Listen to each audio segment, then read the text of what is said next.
Hola mi amigo querido, qué alegría. Cada día es una nueva oportunidad que Dios nos da para recomenzar, para tomar nuevas decisiones, para enmendar el camino si hemos estado andando por caminos extraviados. En fin, cuando el sol brilla de mañana, es como si Dios nos estuviera sonriendo y diciendo: hijito, bienvenido a un nuevo día. Haz de este día un día completamente diferente de los otros. Y cada semana también es una nueva oportunidad. Esta semana, en la lección de la escuela sabática, vamos a hablar de un reino inconmovible, o sea, un reino que no pasa, no es un reino movible, un reino que se mueve, un reino que acaba. El reino que nos espera es un reino inconmovible, imperecedero. Y lo maravilloso de todo es que esa herencia que recibiremos, ese reino inconmovible, no será como recompensa o como un galardón porque nos hemos portado bien o porque hemos hecho las cosas como Dios quería. Simplemente será por gracia, por la gracia maravillosa de Jesucristo. Eso es lo que vamos a estudiar en la lección número 12 para el 19 de marzo del año 2022. El título de la lección es Recibir un reino inconmovible. Y para esto pues vamos a empezar con la primera parte leyendo el primer texto que está en Hebreos capítulo 12, versículo 22. Antes de leer el texto, quiero explicar que este texto describe la llegada de Jesús a los cielos después de haber resucitado para encontrarse con el Padre. Y se encontró con millares de ángeles. En fin, vamos a leer el texto y voy a ir explicando a medida que vamos leyendo. El texto dice así: ustedes, por el contrario, se han acercado al monte de Sión. ¿Por qué dice ustedes, por el contrario, se han acercado al monte de Sión? Porque él está hablando a los hebreos de su tiempo. Pablo está hablando a los hebreos de sus días, a los hebreos cristianos. Pero antes se estaba refiriendo a sus antepasados, aquellos que se acercaron al monte Sinaí. ¿Te acuerdas? Cuando Dios liberó a su pueblo de la esclavitud de Egipto, llegaron al monte Sinaí, Dios quiso hablarles, les pidió que se acercasen al monte, pero ellos tuvieron miedo. Le dijeron a Moisés: Moisés, tenemos miedo de que Dios nos hable, todo lo que quiera hablarnos, que te lo diga a ti, tú después nos lo dices a nosotros. Tuvieron miedo de acercarse al monte Sinaí. Había fuego, humo, truenos, relámpagos, porque la presencia de Dios es así. Y cuando el hombre está viviendo en pecado, cuando está alejado de Dios, pues tiene miedo de estar cerca de Dios. Eso fue lo que sucedió con Adán y Eva. Cuando pecaron, se escondieron entre los árboles porque tuvieron miedo de Dios. Antes del pecado no había miedo, porque Dios había creado al ser humano para que conviviesen juntos, para que caminasen juntos. Bueno, por esto, dentro de este contexto, es que Pablo les dice, vuelvo a leer el texto ahora. Dice: ustedes, por el contrario, se han acercado al monte de Sión. Ustedes, porque sus padres se habían acercado al Sinaí, pero ustedes se han acercado al monte de Sión, a la celestial Jerusalén. Y aquí ya viene un problema, nuevamente. Hombre, si ellos se acercaron al monte de Sión, ¿cómo es que se acercaron a la ciudad celestial de Jerusalén? ¿De qué manera? Vuelvo a repetir, a través del intermediario, a través del abogado, a través del sacerdote, a través de Cristo. ¿No dije que este texto describe la llegada de Jesús al cielo después de su resurrección? Cuando Jesús llegó allá, fue como si nosotros hubiéramos llegado. Entiéndeme bien, no estoy diciendo que nosotros llegamos. Fue como si nosotros hubiéramos llegado, porque Jesús no se hizo un ser humano, no se hizo nuestro hermano, no se hizo de carne y hueso, no se hizo nuestro representante, nuestro abogado fiel. Pues ahora, al llegar allá, estábamos como si fuese un edecán. Estaba llegando, pero nosotros también estábamos llegando por la fe, en la esperanza. O sea, Jesús, la entrada de Jesús al cielo, a la presencia del Padre, es garantía de que un día nosotros también entraremos a la presencia del Padre. Sigo leyendo el texto. Ustedes, por el contrario, se han acercado al monte de Sión, a la celestial Jerusalén, ciudad del Dios vivo, y a una incontable muchedumbre de ángeles, a la congregación de los primogénitos que están inscritos en los cielos, a Dios, el juez de todos, a los espíritus de los justos que han sido hechos perfectos, a Jesús, al mediador del nuevo pacto, y a la sangre rociada que habla mejor que la de Abel. Dice que nosotros, en la persona de Cristo, llegamos allá, al cielo, a la presencia del Padre. Millares de ángeles, los primogénitos. ¿A qué se refieren los primogénitos?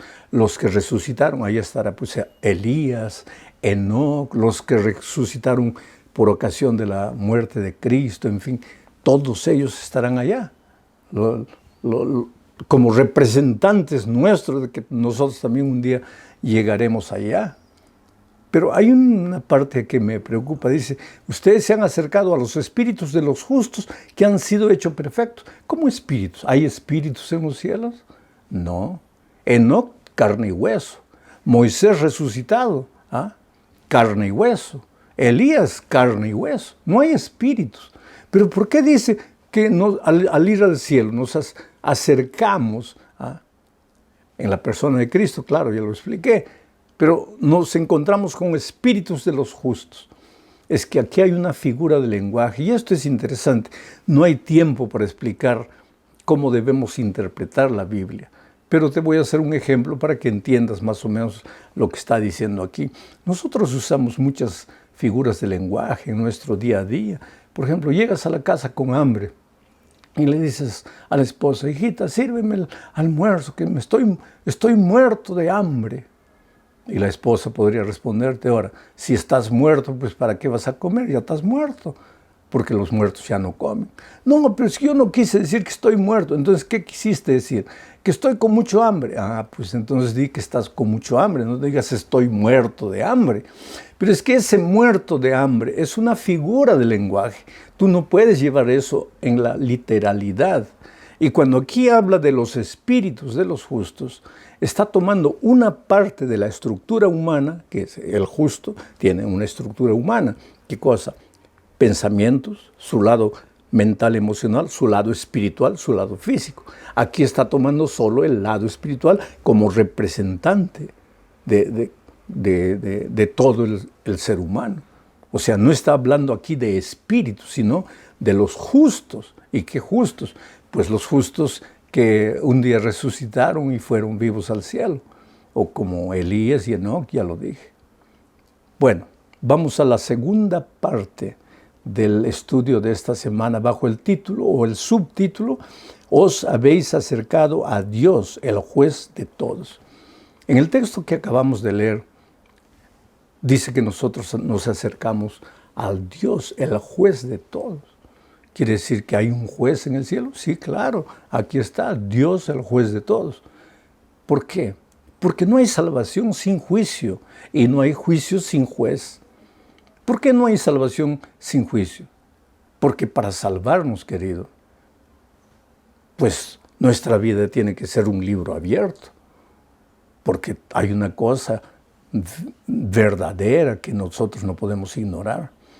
Todo lo que hacemos es anotado en los libros de la vida.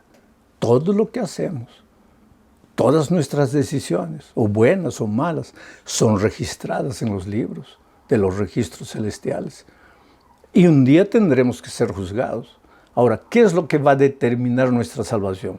Porque hay mucha gente que piensa que la salvación es más o menos así, como una balanza con dos platillos, ¿no? En un platillo, las acciones buenas, en el otro, las acciones malas. Y que nuestra salvación va a depender de cuál pesa más. Si hay más acciones buenas, estamos salvos. Si hay más acciones malas, estamos perdidos. No, no es así. No funciona así. Pero hay un juicio, sí.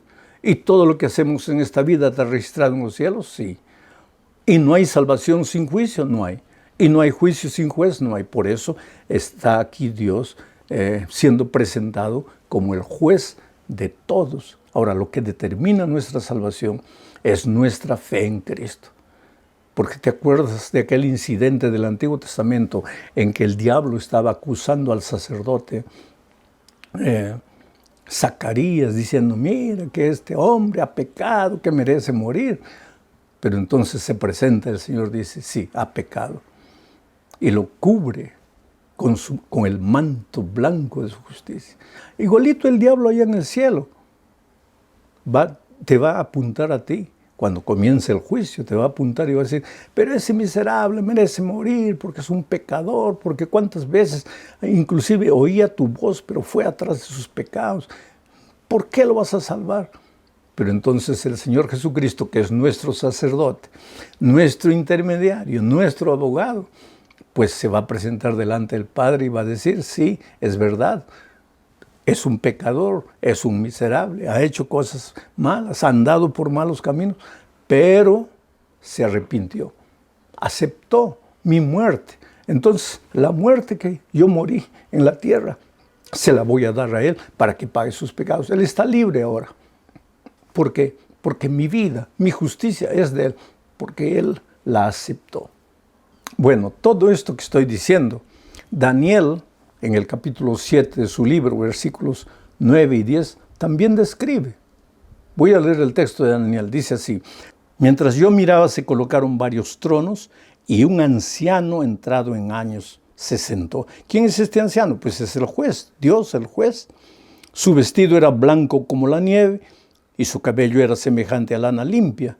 Su trono era una llama de fuego y las ruedas del trono eran un fuego ardiente.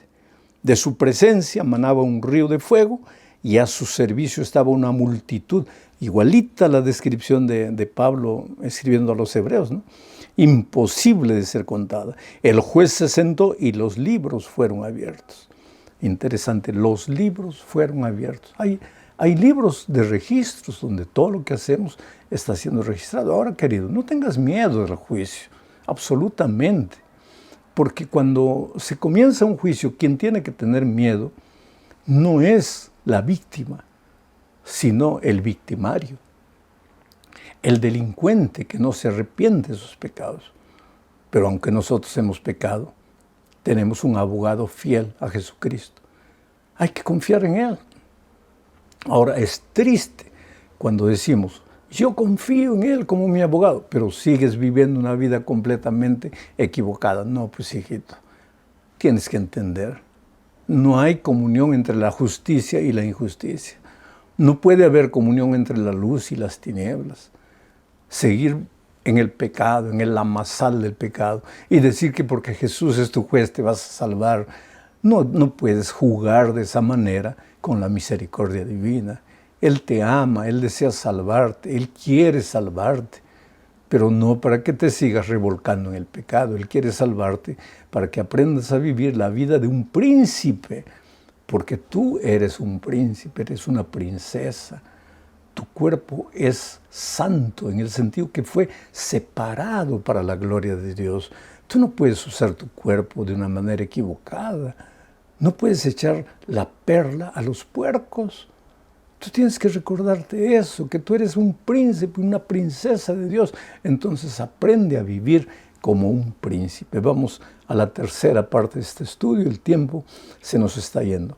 El subtítulo es Conmoverá el cielo y la tierra. Leamos Hebreos capítulo 12, versículos 25 y 26. Dice así, tengan cuidado de no desechar al que habla. Si no escaparon los que desecharon al que los amonestaba en la tierra, mucho menos escaparemos nosotros si desechamos al que amonesta desde los cielos.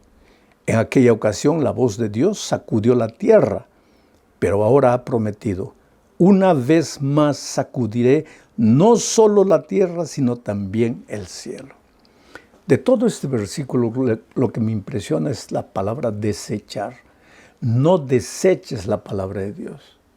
Tú sabes que desechar no es rechazar. ¿Sabes lo que es desechar? Yo te doy un regalo. Si tú no me lo aceptas, tú no estás desechando mi regalo. ¿Cuándo es que desechas el regalo? Cuando yo te doy el regalo, tú lo aceptas. Pero cuando yo me voy, lo echas a la basura. Eso es desechar, es menospreciar, es no valorizar. ¿Y qué dice el texto aquí? No deseches la palabra de Dios. ¿Acaso los sábados cuando vamos a la iglesia no estamos oyendo la voz de Dios? Pero, y cuando vamos a la casa y durante la semana, ¿hacemos lo que hemos escuchado de la voz de Dios, de la palabra de Dios? ¿O desechamos la palabra? Quiere decir, la recibimos. Y cualquiera que nos ve el sábado cantando, emocionando, diciendo amén, puede decir, pues qué maravilloso está recibiendo la palabra de Dios. Y durante la semana, esa palabra norma nuestra vida, dirige nuestra vida, inspira nuestra vida, o la echamos a la basura y vivimos como si no hubiéramos conocido a Dios. Eso es lo que quiere decir aquí cuando dice, no deseches la palabra de Dios. Y dice que cuando Dios habla, los cielos y la tierra son sacudidos. Aquí se habla de la solemnidad, de la santidad, de la soberanía divina. Ahora lo que me impresiona es que ese Dios soberano, todopoderoso, ese Dios que cuando habla los cielos y la tierra y los montes tiemblan, ese Dios se acerca a mí como un Padre de amor. Quiere decir, aquí hay dos cosas. Al mismo tiempo que debo respetarlo y reverenciarlo y adorarlo como mi Dios, debo aceptarlo como mi Padre. A Jesucristo como el Dios hecho carne para ser mi hermano y caminar conmigo. Qué Dios maravilloso tenemos. Vamos a la siguiente parte de nuestro estudio, hablando de un reino inconmovible. Ya dijimos que en esta tierra todo pasa. Todo se va, todo se gasta, la juventud se va, la salud, los años. Pero nuestra herencia es un reino inconmovible. Ahora, querido, tú puedes decir, sí, pero todo eso, ¿qué pruebas tenemos? Tal vez no tengamos pruebas así que se puedan tocar, pero la palabra de Dios permanece para siempre. Y sabes, es en la hora de la angustia, es en la hora del dolor, de la soledad, cuando tú realmente puedes palpar la palabra de Dios, las promesas de Dios. Ustedes saben que hace algunas semanas yo pasé por un momento difícil en mi vida. Sabes que yo siempre decía, y siempre prediqué diciendo que yo no tengo miedo a la muerte, que el Señor puede llamarme a la hora que quiera. Pero también siempre me pregunté, ¿y cómo será cuando llegue el momento? Porque estando bien de salud, cualquiera dice, no tengo miedo a la muerte. Y cuando llega el momento de morir, pero yo me vi frente a frente con la muerte. Yo pensé que llegó el momento de mi descanso y no tuve miedo. Pero en ese momento me agarré de la palabra de Dios. Pero no me agarré de la palabra de Dios para decirle, Señor, sáname. Sino, Señor, que tu voluntad sea soberana en mi vida. Y eso es lo que sucedió. Cuando me desperté, no sé si dormí un día, estaba completamente sedado, pero me di cuenta que estaba vivo. No había descansado, estaba vivo. Por eso yo te digo, es en ese momento que tú puedes palpar la palabra de Dios, la promesa de Dios. No tengas miedo de lo que venga. Estás pasando por un momento difícil en tu vida. No te desesperes. Quiero leerte Hebreos 12, 27.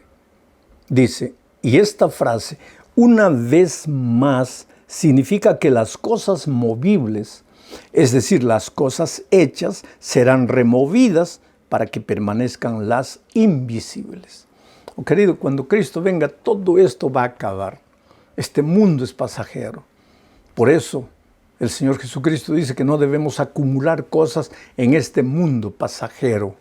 Debemos construir nuestra esperanza en el reino inconmovible que recibiremos por gracia cuando Cristo venga. Llegamos al fin de este estudio hablando de la gratitud.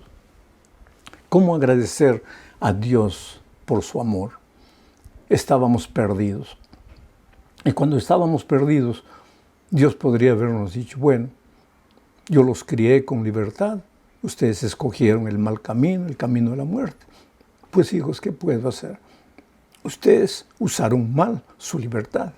Y entonces Jesús podría haberse dedicado a cuidar de sus otros mundos, de hijos que fueron tentados y nunca cayeron en el pecado. Pero no, Él dejó todo allá en el cielo, vino a esta tierra a morir por ti, por mí. ¿Por qué? Porque tú eres precioso para Dios. El otro día alguien me dijo, llorando, pastor, no me diga eso. Dígame que yo no valgo. Dígame que yo soy un miserable pecador. Pero no me diga que soy precioso. Yo no puedo ser precioso para nadie. Yo sé, querido, en este mundo, tal vez tus actos, tus hechos, tu conducta, tu pasado o tu presente te lleven a mirarte en el espejo de la vida y tú mismo tengas asco de ti, tú mismo te desprecies y tú mismo te condenes. Pero gracias a Dios que cuando Cristo venga, no serás tú el que va a determinar tu perdición o tu salvación. Es Jesús. Él es tu abogado, Él te ama. Él dejó todo en el cielo y vino a este mundo para morir por ti. Y a lo largo del trimestre, en la epístola a los Hebreos hemos visto ese Dios que se hizo hombre, ese Dios que se hizo nuestro hermano, ese Dios que es nuestro sacerdote, nuestro abogado, nuestro intercesor, nuestro intermediario, nuestro defensor, nuestro representante que llega al cielo para darnos la esperanza y la garantía de que un día nosotros también llegaremos. Qué cosa maravillosa, qué amor indescriptible. Por eso levanta la cabeza y sigue adelante de victoria en victoria hasta la victoria final. Que Dios te bendiga ricamente.